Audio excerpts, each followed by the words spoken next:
আসসালামু আলাইকুম। জাবেদা করতে গিয়ে কি তোমার মাথা এলোমেলো হয়ে যায়? আজকের পর থেকে তোমার মাথা এলোমেলো হবে না। একদম সহজ কিছু ট্রিক্স শিখিয়ে দেবো, সবাই খেয়াল করো। সবসময় তুমি জাবেদার যে লেনদেনটা দেওয়া থাকবে ওটাকে তুমি প্রশ্ন করবে, কি আসলো কি গেল। দেখো ওই তোমাকে অ্যান্সার দিয়ে দিয়েছে। মজার না বিষয়টা, প্রশ্ন থেকে তুমি অ্যান্সারগুলো বের করতে পারবে। যেমন দেখো, আসবাবপত্র ক্রয় 5,000 টাকা। তুমি সর্বপ্রথম প্রশ্ন করো কি আসলো। আসবাবপত্র ক্রয় করছো, যেহেতু তোমার কাছে আসবাবপত্র মানে ফার্নিচারটা আসছে, তাহলে আসবাবপত্র ডেবিট, যা আসবে ডেবিট হবে। কি চলে গেল তোমার কাছ থেকে?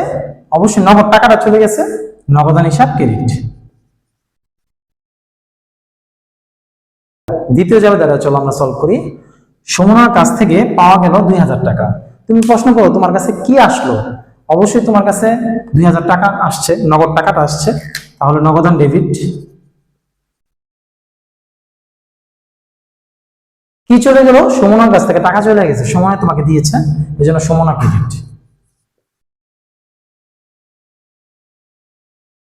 যদি এই দুইটা জায়গাতে বুঝে থাকো, তাহলে 3 নাম্বারটা তোমরা সলভ করে কমেন্টে জানাও। পাওনাদারকে পরিশোধ করা হলো 7,000 টাকা। সবাই ভালো থাকবে, সুস্থ থাকবে। এরকম সুন্দর সুন্দর কিছু ট্রিক শেখার জন্য আমাদের এক্সেলেন্ট কোচিং সেন্টারটা অবশ্যই ফলো দিয়ে রাখবে। আসসালামু আলাইকুম।